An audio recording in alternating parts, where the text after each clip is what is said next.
ভগবান শ্রীকৃষ্ণ কেন তার মস্তকে ময়ূরের পালক ধারণ করেন? এর পিছনের কাহিনীটি ক্রেতা যুগের সঙ্গে যুক্ত।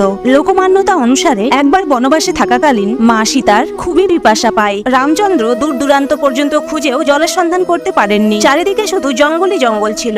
এরপর রামচন্দ্র মাতা প্রকৃতির শরণাপন্ন হন আর প্রার্থনা করেন, হে দেবী, আশেপাশে যেখানে জল আছে সেখানে পৌঁছানোর মার্গদর্শন করুন। তখন সেখানে একটি ময়ূর আসে। ময়ূরটি রামচন্দ্রকে বলে, জল পাশেই আছে, কিন্তু আপনি পথভ্রষ্ট হতে পারেন।